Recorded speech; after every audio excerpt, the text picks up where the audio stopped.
Good evening, everyone. I apologize for being late. I was caught up in an emergency phone call, so please forgive me.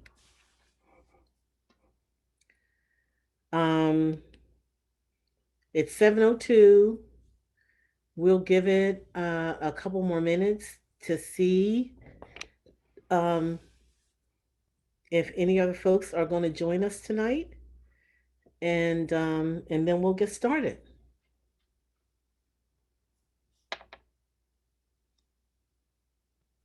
Good evening. Hi, June and Sherry and Joby and Mark and Rona and Barbara and Robin and Reggie and Julia. I think I got that right this time. And Tony. And Tony, hey.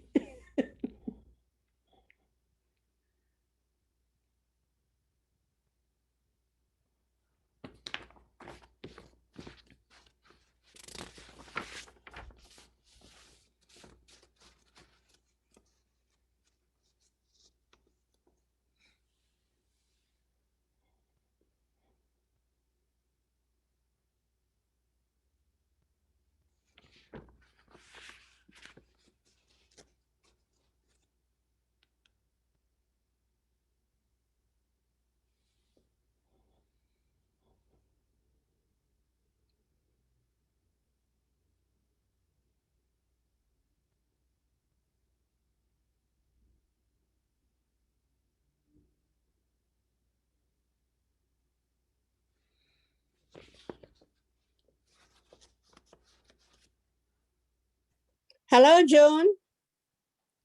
Hi, June. Can't hear you.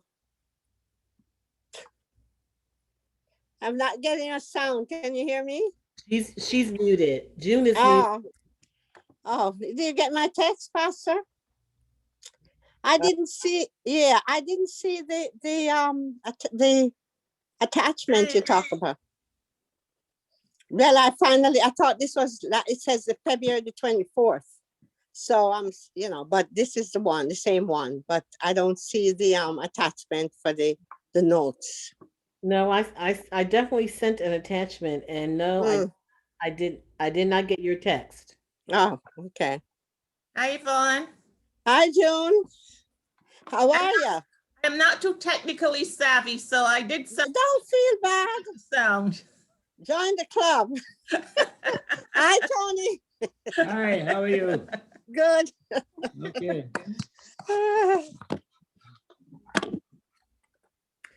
All right, well, it's 7:05, so I'm going to begin. Hi, Helen. I'm going to begin because we always run over. We never end right at 8 o'clock. But so I'm gonna start tonight, and Mute. gonna, we're just gonna jump right in, and I will pray for us at the end. So tonight we are continuing our looking at the ELCA social statement on criminal justice.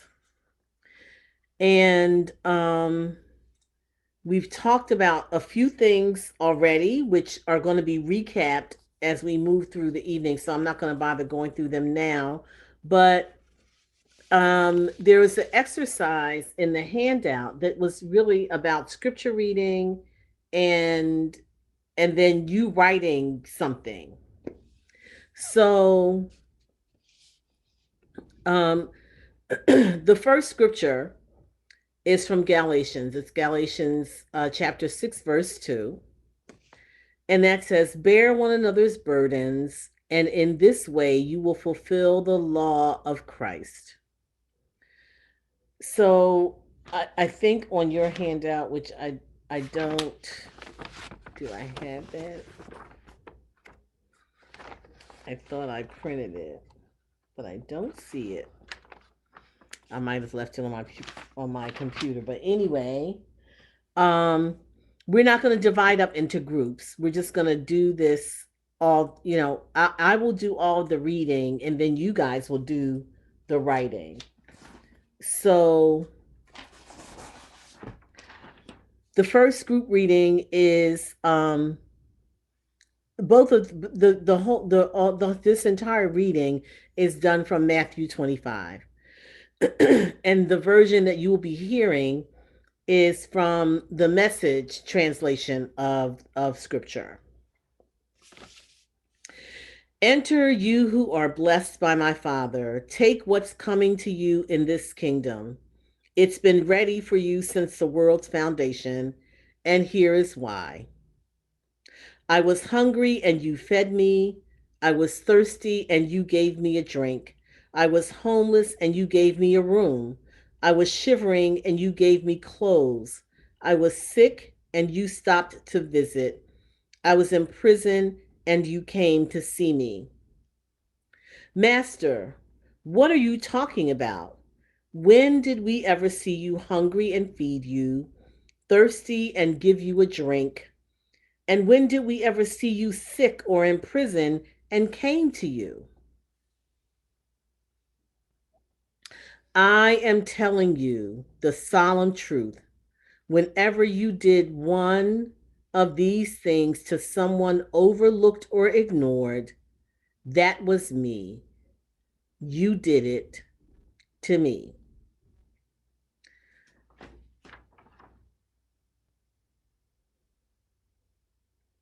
So that's the backdrop that we're working from this evening.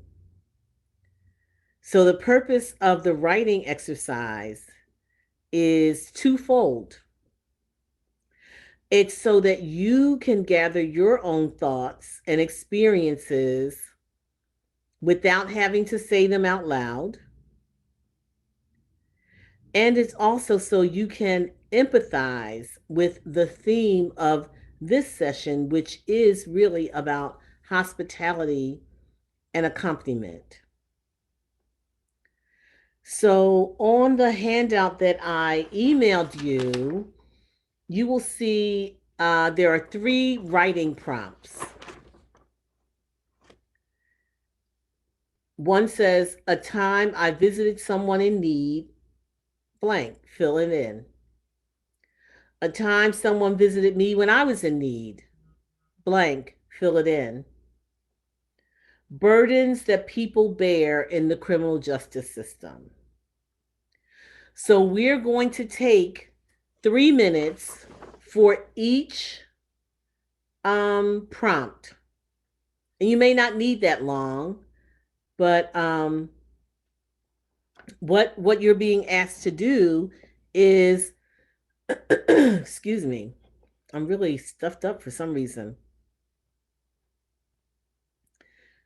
Just whatever comes to your mind, a situation or a time that you can remember when you visited someone who was in need.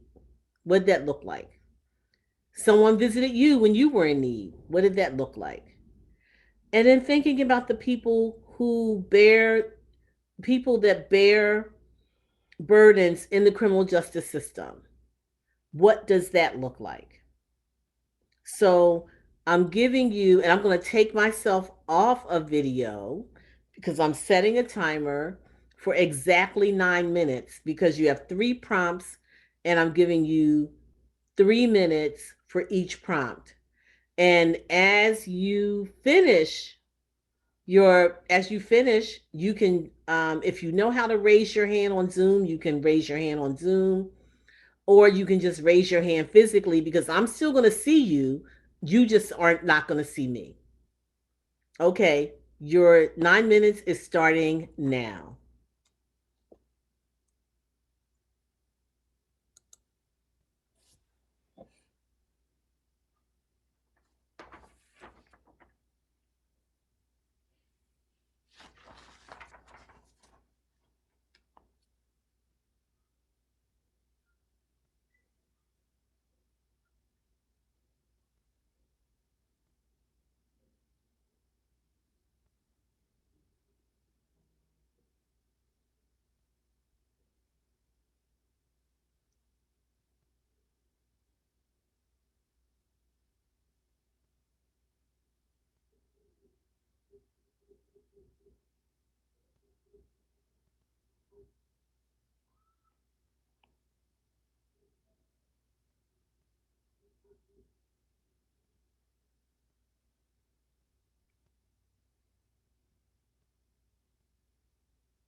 Okay, time is up.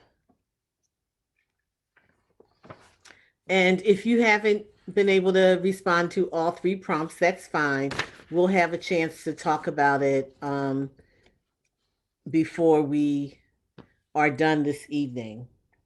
So, as has been the case with the other three sessions that we've done so far, there's a video for you to watch. And after the video, we're going to come back to your responses to those three prompts.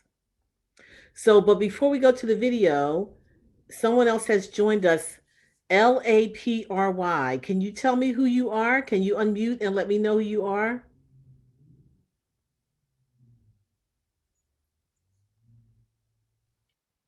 Hi, Pastor. This is Larry Millicent's son. Okay. Glad you're here with us. Yeah, thank you. All righty. So I'm going to share my screen now so we can watch the video together.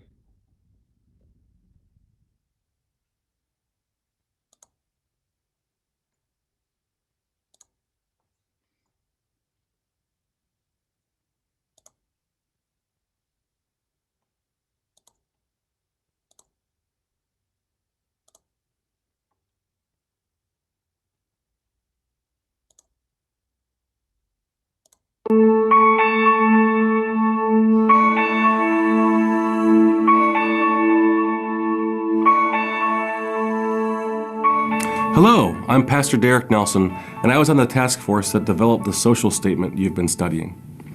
I teach religion at Wabash. Sorry, that's the wrong video.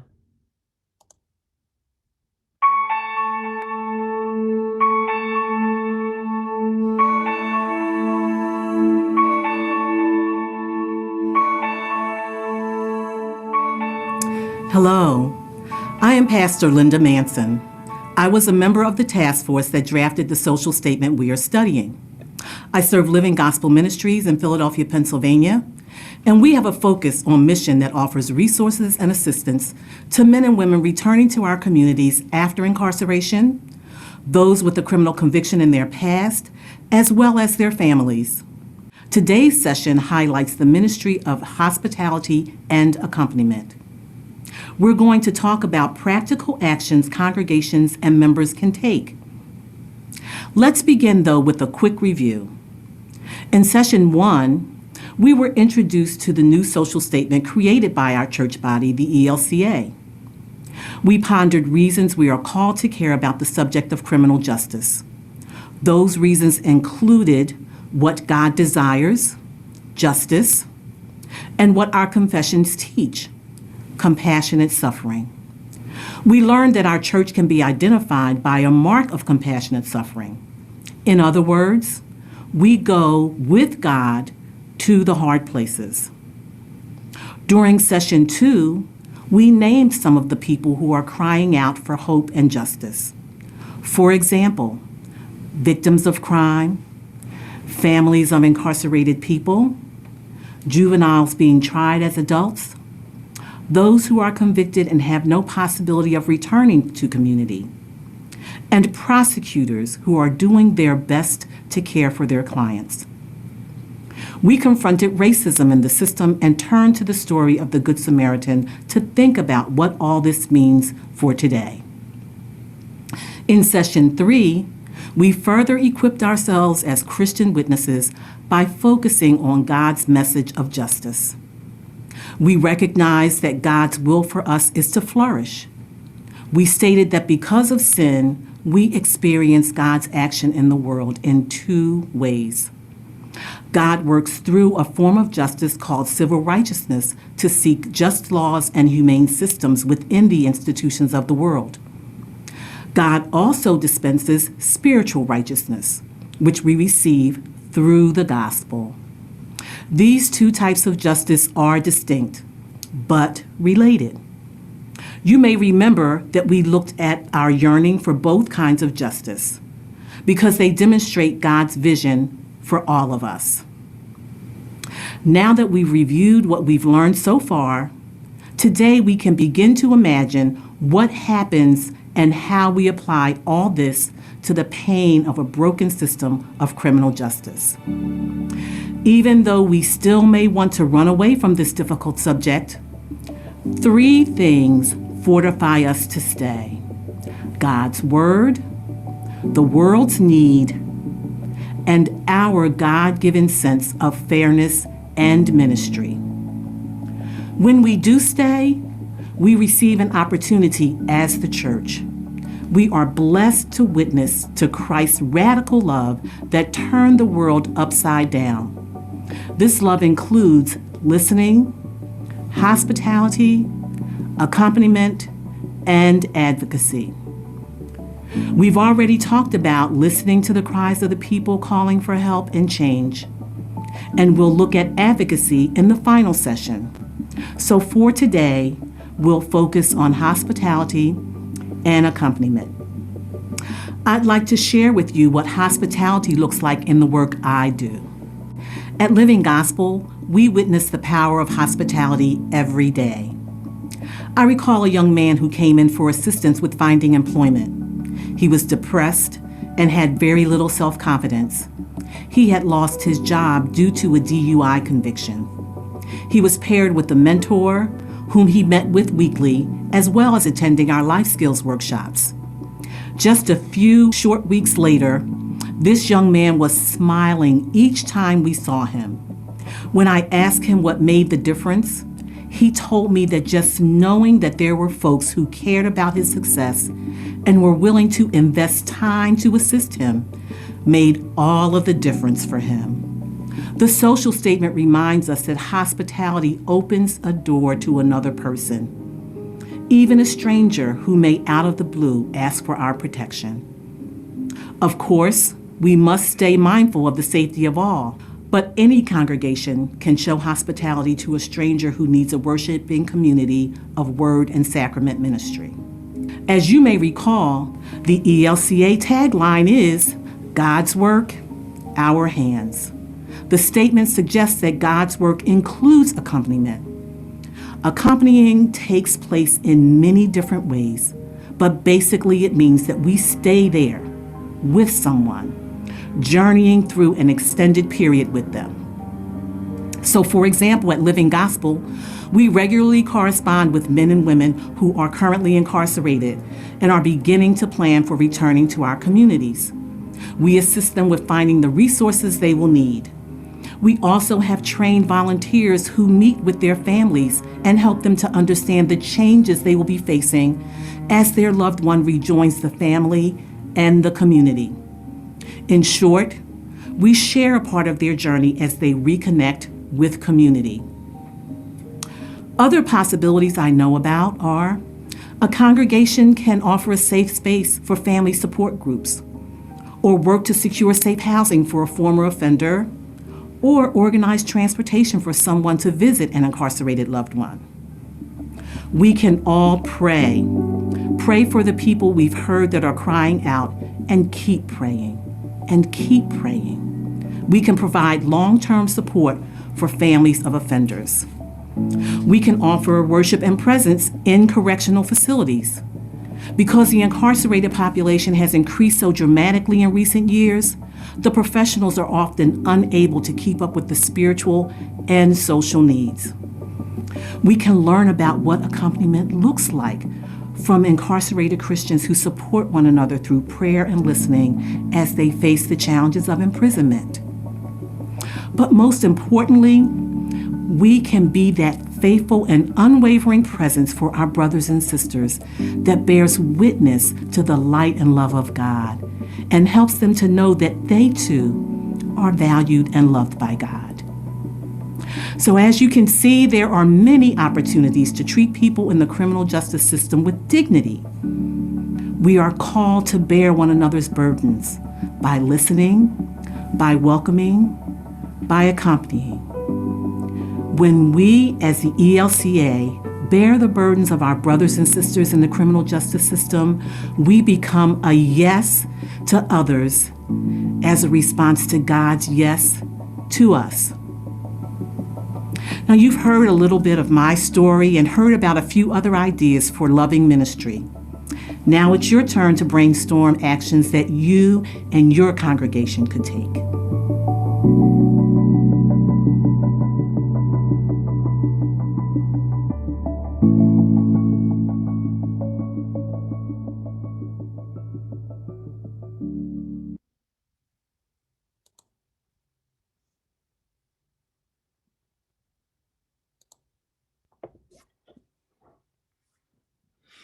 Okay. So we watched the video clip and just, a couple of points before we start our discussion.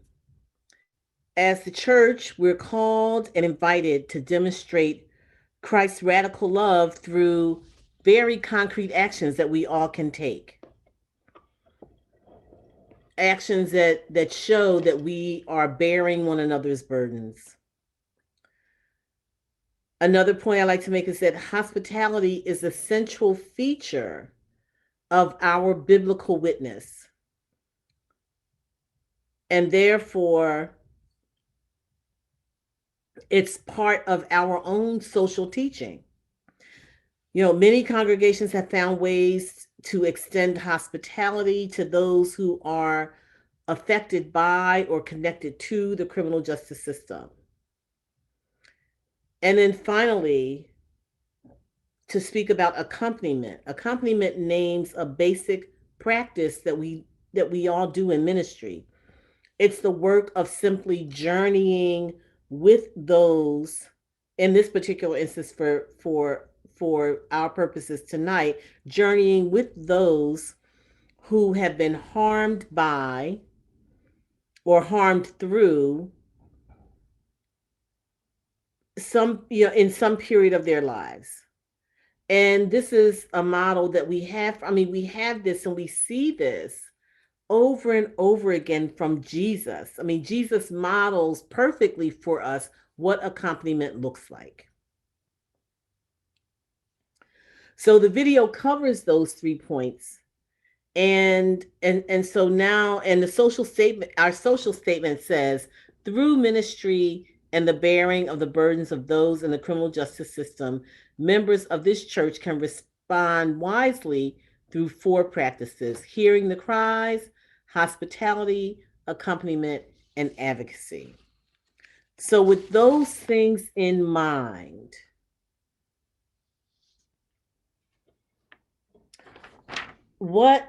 first let's talk about what you guys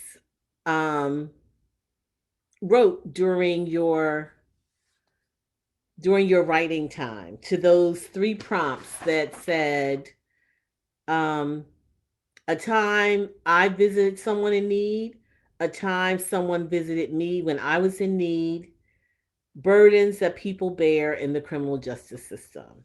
So we're going to keep the first 2 really short and go to the third one rather quickly. So would anybody, I just want maybe 1 or 2 people to offer something about a time when you visited someone in need, and just something brief and quick. You can unmute yourself and speak. And if more than one person is trying to speak, I'll just call on people. So Ernestine, I saw your hand first.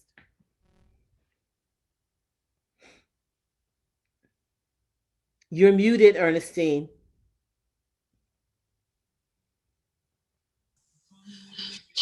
I guess about a month ago, I had a chance to visit through the phone. Of course, we don't now house to house.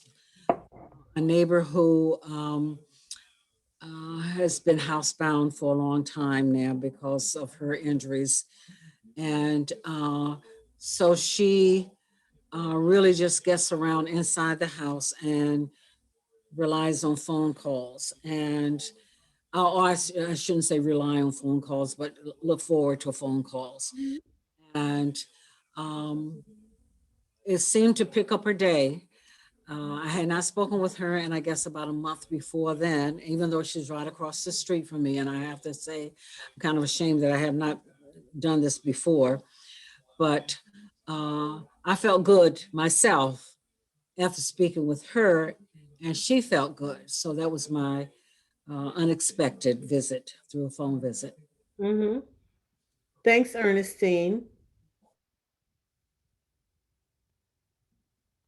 June?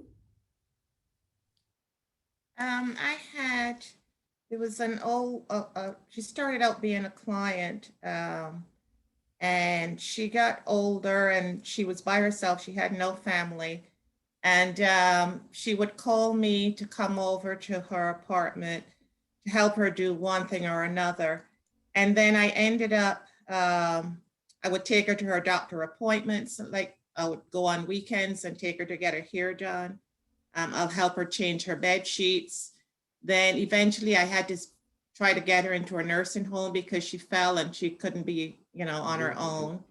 And then I would visit her, and then eventually Tony would come with me, and we were her only two visitors. We would visit her in the nursing home every weekend.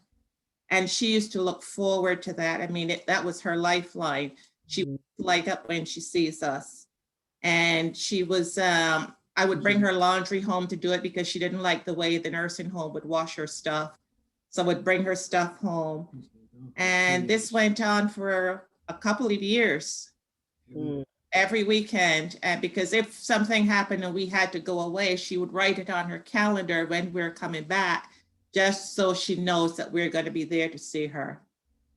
And eventually she got sick. She was in the hospital. We visited her in the hospital all the time.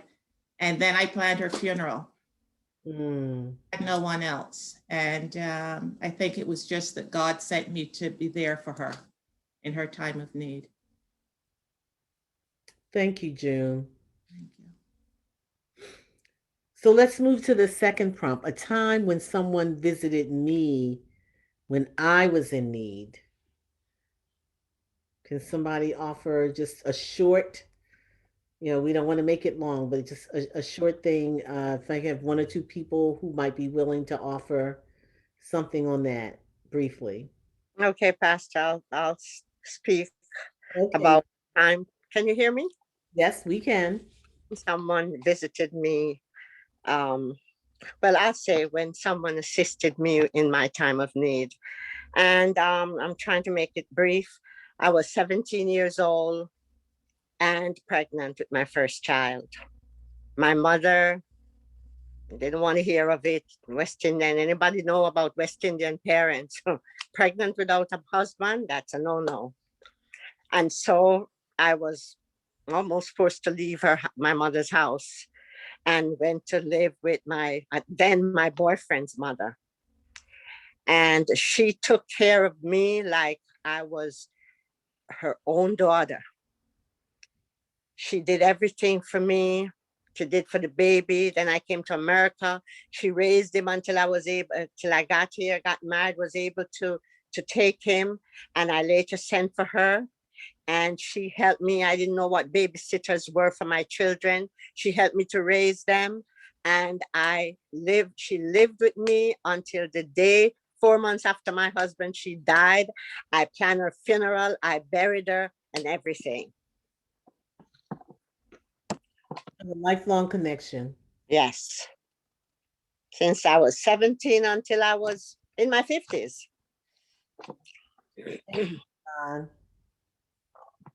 Anybody else?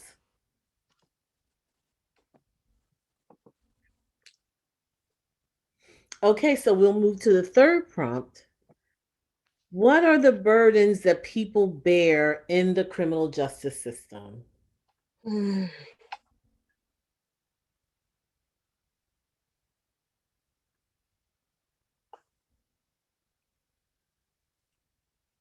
Did anybody get a chance to get to the third prompt and write anything about it?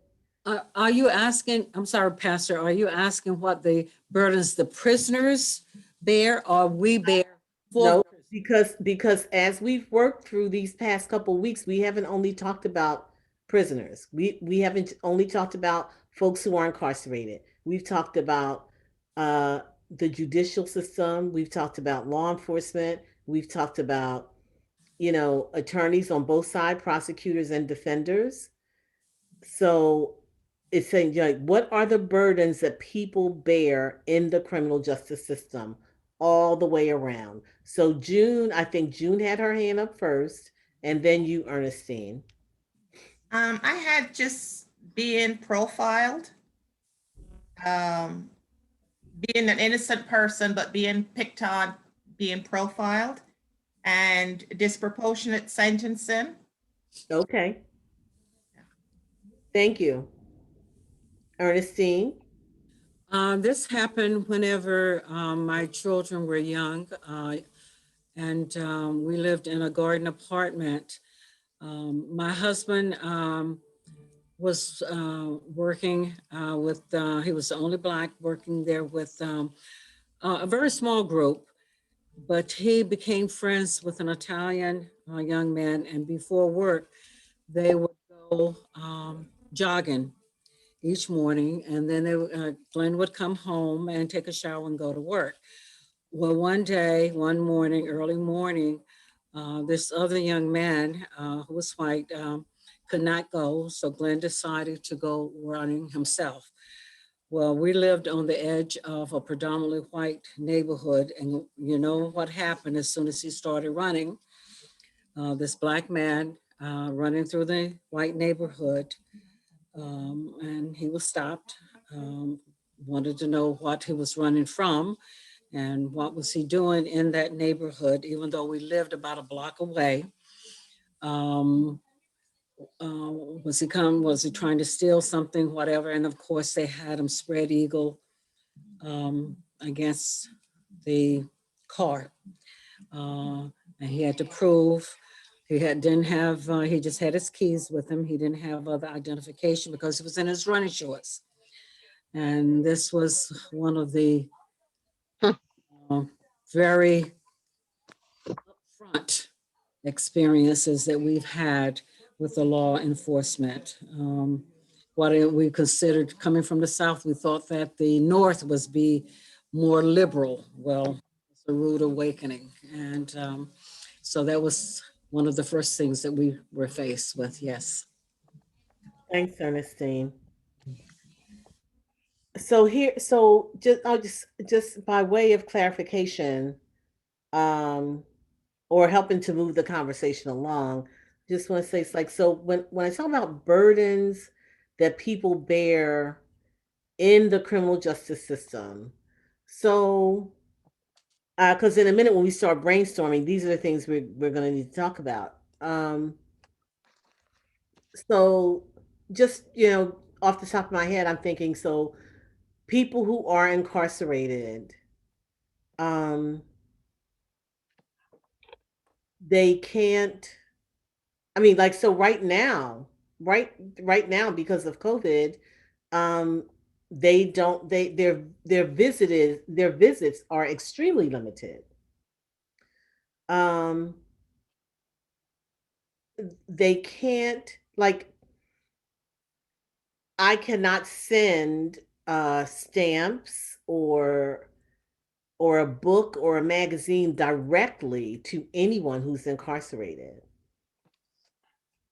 That it has to come from directly from the publisher or something like that. Mm. So that's, and okay, so I heard something from someone, so that's something you didn't know that exists in criminal justice system. So law enforcement. Now, and we know that, especially, I mean, I have people in law enforcement in my family. And I know that they do their level best every day to take care of their community. But law enforcement is painted as just as all, segments of population. Black people are painted with a broad brush. Like, we are, because of the color of our skin, then there are certain characteristics that we all have. Um, and so now the same thing has happened in law enforcement, in that we are coloring them with a broad stroke in that, police officers, all of them profile. So the question that comes for me is that, if we think about the burdens that all people who are connected with the criminal justice system, judges don't have lots of for can't think of I can't think of the exact word, but just say because of mandatory minimums, judges don't have as much authority as they used to. Because if a person is found guilty of a crime that carries a mandatory minimum, even if the judge feels that this person has a lot of community support, and if they just sent them home rather than sending them to prison, they would do much better. The judge doesn't have the authority to do that because for whatever crime may be, if there's a mandatory minimum, if you're guilty, then the judge has to send you to prison for that amount of time. So there are burdens that people are bearing all across the criminal justice system that may not be evident to the naked eye. And I just feel that those of us who are people of faith, followers of Christ, we should be aware that there's more to what happens in the criminal justice system than what meets our eye all the time, more than what is thrown up by the news media. Because that's all of that's got spin to it, and lots of it has political ramifications. But we are called to care for our neighbor. And all of the people who are involved in the criminal justice system are our neighbor. The victims of crime, law enforcement, the judicial system, those who have been incarcerated, whether justly or unjustly, all of them are part of who we are called to care for. So keeping that in mind, just let's brainstorm for just a couple of minutes.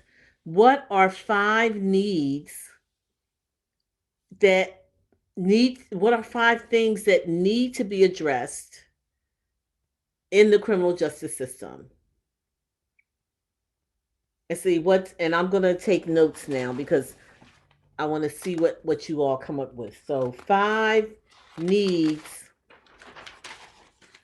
that must be addressed in the criminal justice system. It doesn't necessarily it can be about those who are incarcerated. It can be about those who are coming back to our communities after incarceration. It can be about the judicial system, law enforcement, whatever.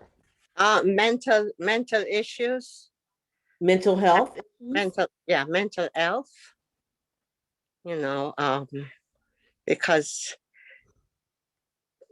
sometimes a crime is committed, yes, but the person is really mentally unstable. Okay, I've got that. Anybody else? We're trying to come up with 5. Tony? I'm sorry. Yeah, this is, this criminal justice system thing it's a big subject.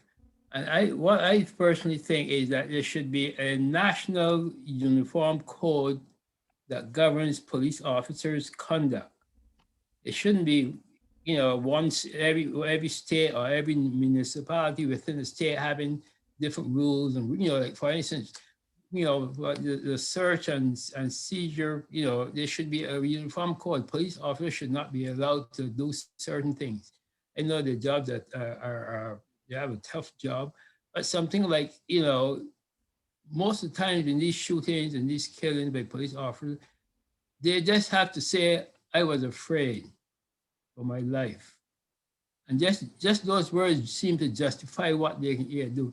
Mm-hmm. As far as I'm concerned, police officers are supposed to apprehend criminals and then let the judicial system take care of them. They are not the judge, jury, and executioner on the spot. Mm-hmm. The idea of shooting people to kill them, and then, let the whatever happens, happen. I think it is wrong. So there should be some kind of a national policy on what police officers can do and what you can't do. Okay, Throughout the 50 states. okay. I got it. Anyone else? That's two. Anybody else? I definitely think that there should be a separation because of age. I don't think that the youth should be placed with the adults, either incarceration or even with trials. I don't know, and I can't give you an idea of what the age would be appropriate to be placed with an adult, but I certainly don't think that whenever they talk about teenagers being placed at Rikers Island with adults, this is, to me, is asking for trouble. If the kid was a savable kid, so to speak, getting there, and maybe you remember, but was it last year, a kid could not raise $500 and was in the prison for 2 years without having a trial, but mixed in with an adult. And to me, I think this is so wrong, to have children in that whole atmosphere. And I can't tell you if a child, if it's no longer a child at 18 or 21, I'm just saying children in general. Yeah, I hear you, and so we can all be mindful that psychology tells us that the brain is not fully developed until in the early 20s. Yeah. So, even though, and that's not to say that children don't do some really awful things. It's not to say that they don't do them. However, to be tried as an adult when we know that their brains have not fully developed, and so what kind of reasoning have they are only using a reasoning of a child. Yes. And in a child's mind, what is the most important thing? Me. I'm it. I'm so yeah, I hear you. Thank you, Ernestine. So that's three. Anybody else? If not, I'll move to the next prompt just so we can try to get through these before we part company tonight. Pastor, what about the criminal defense with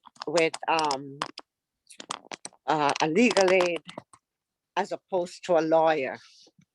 I don't think the legal aid probably spend enough time when it comes to evidences and stuff like that, because they're And so, because I've had a lot of experience in this area, I'm going to say to you, yes, you are right. However, across this nation, all public defenders are way overworked. okay. And it's not because they don't care that like if you have 300 people on your caseload, it is very difficult to handle each one of them as an individual and devote all the time to that case that should be devoted to it. 9 times out of 10, most defense attorneys only get to meet their clients right as they're walking into the courtroom. Unfortunately. So maybe the maybe the thing that needs to be addressed is there needs to be, governments, whether they be city, county, or state governments, need to allot more money for public defenders. But see, that's not a problem that exists in the federal system. There's plenty of federal defenders, lots of them have very little work to do. But okay, so more funding for public defenders is what I'm gonna say for that one. Mhm.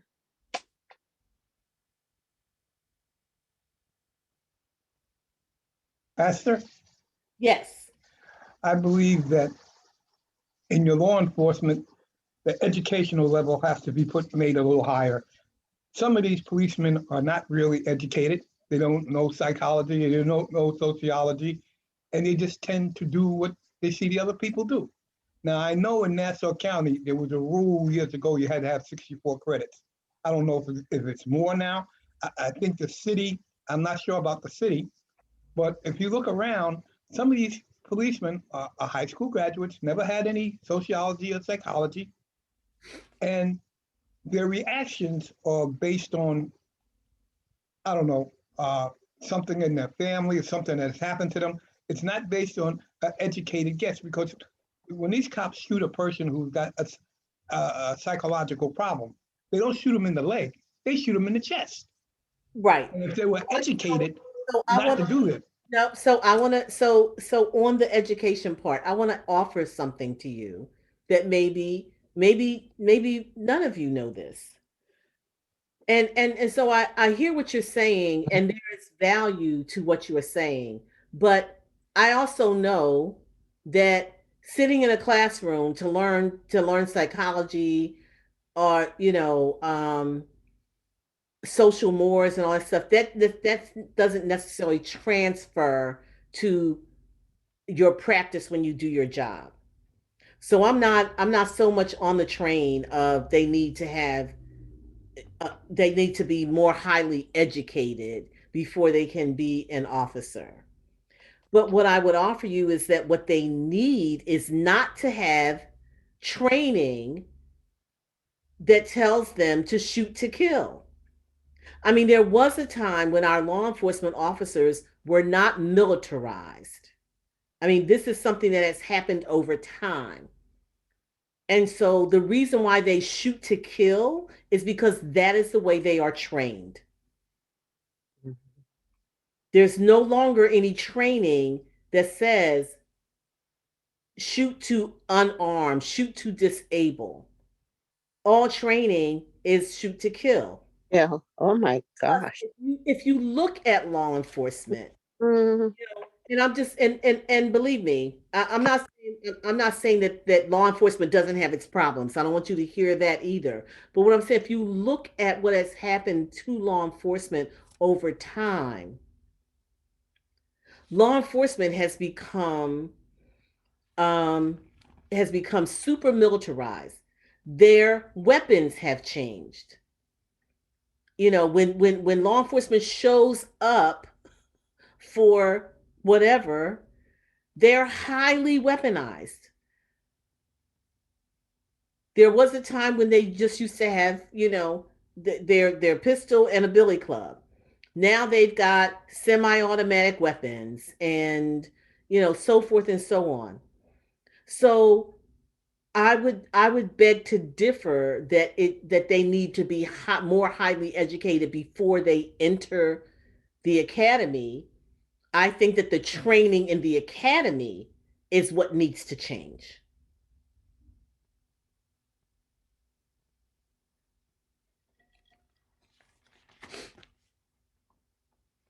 So,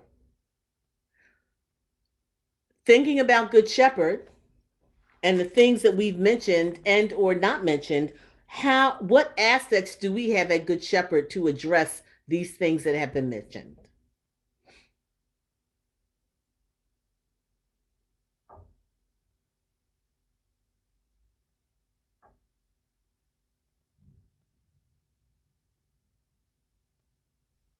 Pastor at Good Shepherd, we have a bare slate. So something would have to be developed. Um, you know. No. See, I'm going to stop that right there because I've heard this on many issues when I've asked questions about Good Shepherd, not necessarily in this setting, but in other settings. And I'm going to say no because we have an abundance of resources at Good Shepherd.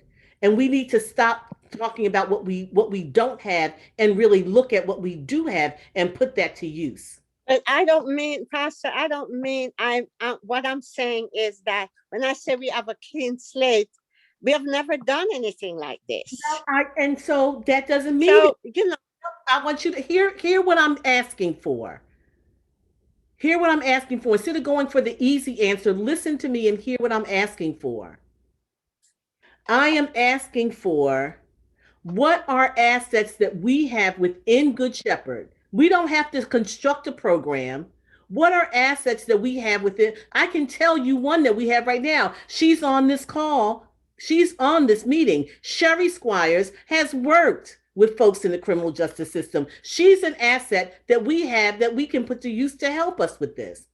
So I'm asking you to think, what are the assets that we have as a congregation that can help us tackle these issues? We don't have to have a plan. That would come later. But you have to identify your assets before you can come up with the plan, because we could come up with a fantastic plan and have no way to execute it. well, we need volunteers. Pastor, I think you're I'm not becoming talking, an I want to asset. know what we need. I want to know what are the assets that we have. Identify our assets. Pastor, you are an asset. I am an asset. Thank Yeah. you, June. I said the congregants. The pastor is an asset. And why is the pastor an asset, June? Because she has experience.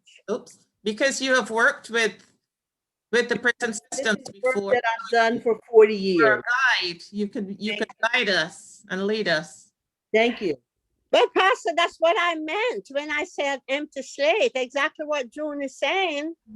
Okay, know, but when I- again, but Yvonne, I need you to hear what I'm saying. It's very different to name an asset than to say, well, we have to start from scratch. That's a very different thing.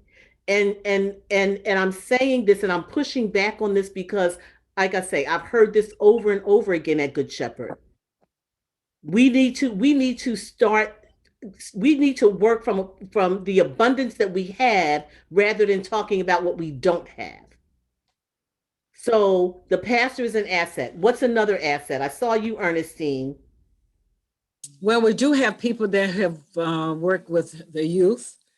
I know that Dana ran a group with I think it was at Warbird one time with the youth, and we have another physician there on a member there. We also have a police officer. I don't know if she's still a police officer. We have more than one police officer. Oh well, I only knew one. I've been here as long as any of you guys, and I know that. So we do have people who know how to work. Absolutely. And so that's what I want you to, it's like, we have assets. I'm a teacher. Yes, we have assets. Mhm. And that's what we have to do. We have to identify the assets that we have and then figure out how can we make the best use of these assets that we have. Because we could spin our wheels coming up with this glorious plan. And it's like, look around and say, oh, but there's nobody who can do this.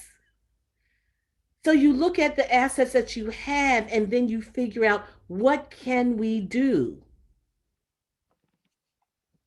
What can we do? I've said, you guys have heard me say this many times, and you'll probably hear me say it many more times. Nobody can do everything, but everybody can do something. And the key is figuring out what is your something. So for us as Good Shepherd, what is our something? What is our something that we can do? And we start with that one little, even if it's just one something. And then we can expand on that. But you have to start somewhere. And the thing is to make the start, not to keep planning, because you know what? plans can go on. I mean, I used to say this all the time. It's like we can dream forever, and all of our dreams just stay in the ether. Make a plan and then work the plan.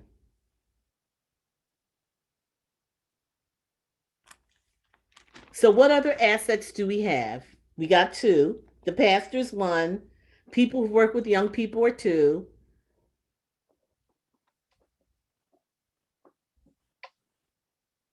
And you said Sherry. Sherry, thank you.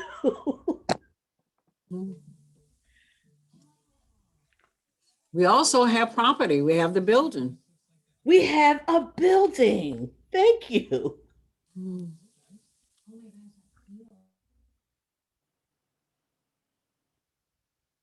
Yeah.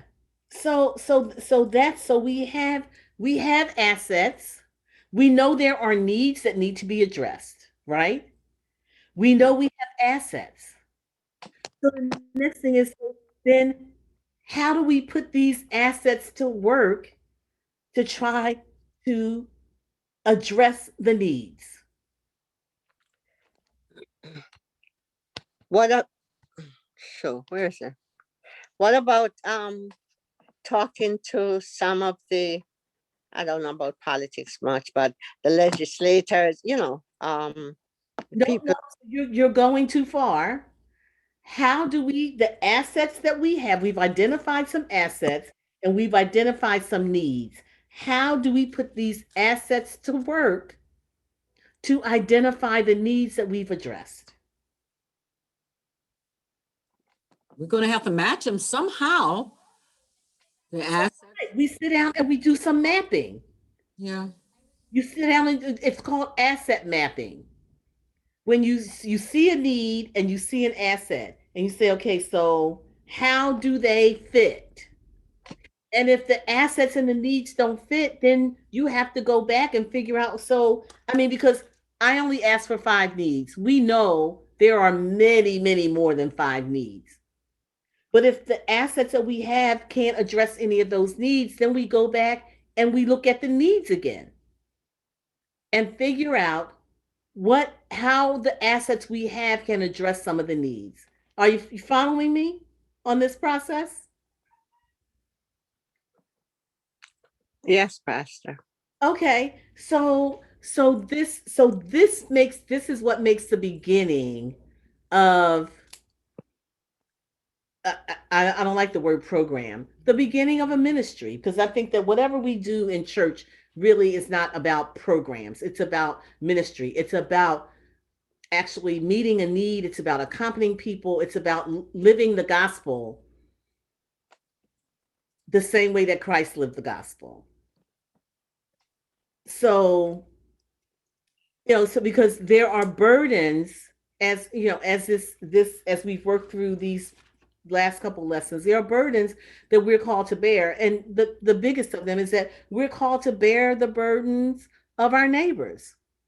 We're called to walk alongside them. We're called to support them, and so how do we do that? And in terms of the criminal justice system, and I'm not in any way saying that this has to be a ministry focus of Good Shepherd. It's just that in this exercise that we're doing now and thinking about the criminal justice system, which unfortunately, in our community, because we are the majority of the people who are connected to the criminal justice system in this country, there's a greater need for us than for other folks. But but this is what we do. This is what we are called to do, I meant to say. So next week we'll be ending our story, our study of the criminal justice statement. But I don't want this to leave our minds. And again, I'm not saying that this is something that we have to do as Good Shepherd. Certainly is something that is near and dear to my heart. And I have stayed, even though I'm not doing a lot of this work here, I've stayed connected, and I still, I'm connected to a group in Brooklyn because that's closer than Philly. Since I've been here, I've been connected. There's a network that I helped to found in Philadelphia called the Participatory Defense Network, and it means exactly what it says. It's helping people to be participants in their own defense, so that because that's part of the reason why so many of our people are sentenced to terms way longer than they should be, whatever, and that's because they don't know how to navigate the system, and then they end up just getting railroaded by the system. So so the participatory defense network helps people better be able to defend themselves, go into the court with something to say to the judge, instead of when the judge asks, you whatever, present themselves as a whole person and not just someone who committed an act that was against the law. Because believe me, we've all committed acts that are against the law. There is no one who is free from that. And I learned that, I may have shared this with you before. I learned that my first criminal justice class I took as an undergrad. I walk into the professor walked into the classroom and tells everybody to stand up, and then he just starts calling off random things. And he says, if you when I call off something that you've done, sit down. When the whole class was seated, then he says, here's what you need to know. You're all criminals. And the only thing that's different about you than the people who are sitting in prison is that they were prosecuted for their crimes and you were not, because everything that he named was a criminal offense. And that has stuck with me my entire life. I am no different from anyone who is incarcerated. It's just that they have been prosecuted and sentenced for theirs, and I have not.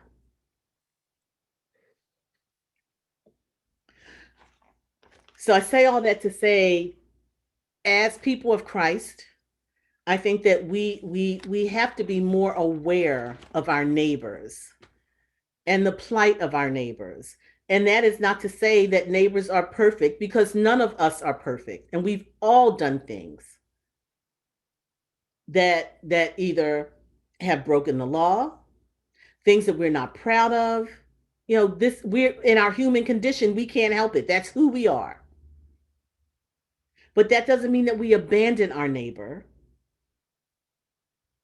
We are called to be there for our neighbor, to offer our neighbor grace and mercy, to support them, and to help them, if you will, come back into the fold, help them to understand that there's nothing that they can do that separates them from the love of God. And so how are we called as a congregation to live that out in this community where we are located?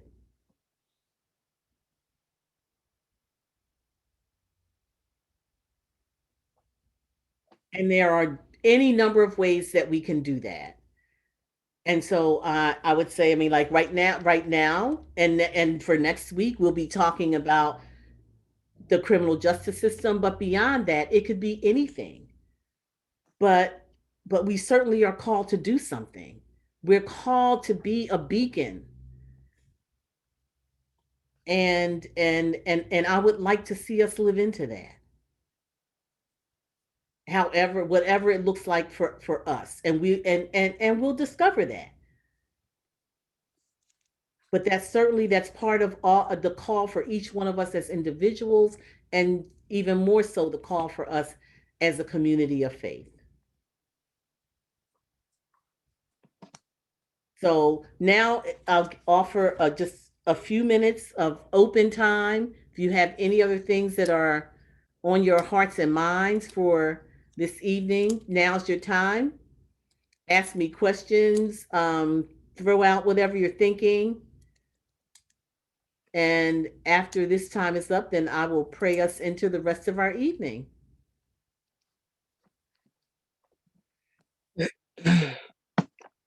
Yvonne? Yes. I thought you wanted to say something.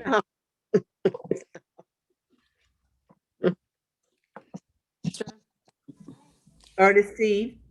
This has nothing, a total different topic, but since you opened it, I've been wanting to ask you, at the end of service, whenever you to give the benediction and church service and you give the benediction, one of your statements that you always say is honor all people.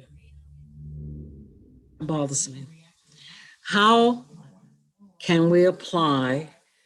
Is there another word that we could use that we could justify other than the word honor? There are a lot of people that I know that I find it difficult to apply that to. Mm-hmm. And I don't know if it's my own shortcoming or if it's something that, and I don't think I'm the only one, but I'm speaking for myself. When you say honor all people, I said, okay, except for this one and this one and this one. And it gets longer and longer. So, You know what, Ernestine? That's our human bent. mm, And that's why I say it in that way. Honor all people. Every human being deserves to be honored.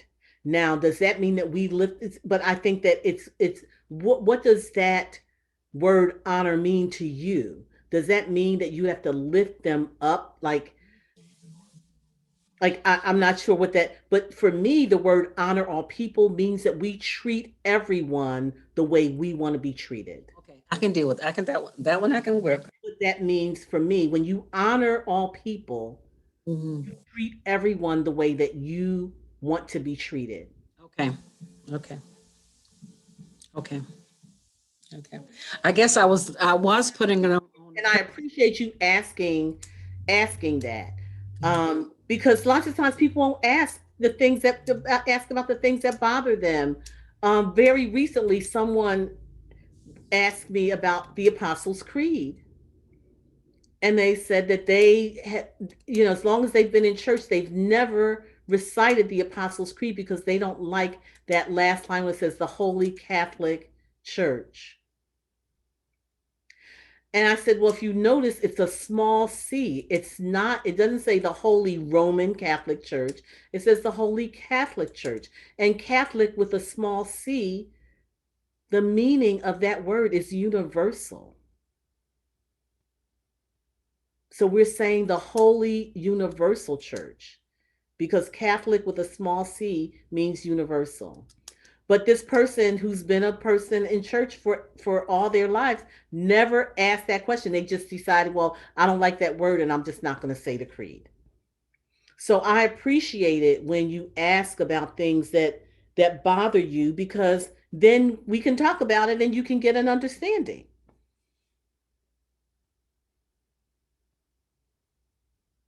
Anything else burning for anybody? Thank you.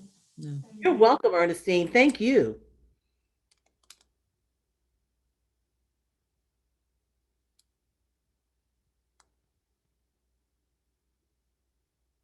All right. Wow.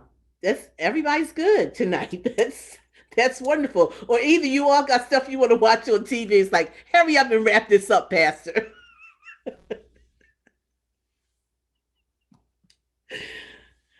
Well, I appreciate all of you being here tonight. And like I say, next week will be our last week with the criminal justice statement.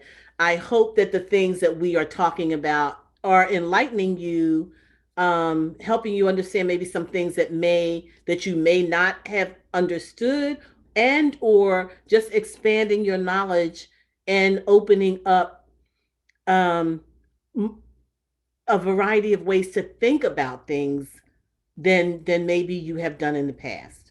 So I appreciate you being here. And as always, you can always email me, call me, text me if anything pops up for you after this. I'm always here for your questions and for your conversation. So thanks for being here. I'm going to pray us into the rest of our evening and the rest of the week, and hopefully we'll all be together again on Sunday for worship. The Lord be with you. Gracious and loving God, we thank you for this time that we have had together, God, just to not only delve into your word, but also to delve into the social issues that are so prevalent in our society today, God. We know that you call us to be a righteous people, God. We know that you call us to love our neighbor, God. We know that you call us to walk with and support all who are in need. So, God, we ask that you would continue to work in us and through us, God. Help us to realize and know what you are calling us to do, not only as individuals, God, but as a community of faith together. God, there is so much work that needs to be done in this world, God, and we know that that is our place. That is what we are called to do, especially as followers of Christ, God. We are called to be the ones to stand in the gap. So, God, help us to know what it is that you are calling us to in this place at this time. We lift these prayers to you, God, knowing that you have heard us and confident that we will hear back from you. These and all things we lift in the precious name of Jesus. And God's people said, Amen. Amen. so much. Have a good night, everyone. Enjoy the rest of your evening and your week. Pastor. Stay safe. Okay, good night. Get your vaccines if you can. Walgreens is now doing vaccines in our area. So if you have not been able to get an appointment any other way, try Walgreens. Those of you who are over 65, try calling the Department of Aging. But vaccines, it seems that this week it has opened up much more widely than it was before. I've been getting a lot of phone calls saying, tell your people that we can get vaccines. So I will say that again on Sunday as well. Okay. Thanks, Pastor. All right. Have a good night. Have a good night. Have a good week. Bye. Bye-bye. Good night. Everyone.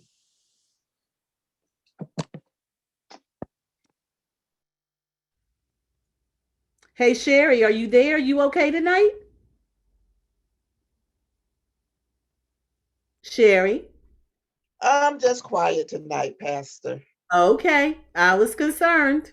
No, I'm fine. I'm fine. All A lot right. of things running through my mind. I was just quiet. No, that's okay. Quite. I know I get there lots of times myself. Wanted to make sure you're okay. Yes, I'm fine, and I enjoyed this evening. All righty. Take care now. See you. All right. You too. And I'm going to do a presentation too. I don't know when, for Black History. Well, you need to call me so we can talk about it. Because Yeah, I'll call you so we can talk about it, and I can let you know. I guess I can let you know what I want to present. well, I have something I can offer you Uh-oh. to do. Okay. Seriously. But I know what I would love to present, so I'll speak to you about it. Okay. Since it's this is Black Women's History Month. Yes. But so I mean, so that means it's got to be within the next couple of weeks. Yes. Okay. So that means you need to call me like tomorrow. Yes, so I can find out what's available for March. Okay. All right, Pastor, have a good one. I'll look forward to your call. Okay. All righty. Take care now. Good night. Good night. Night, Helen.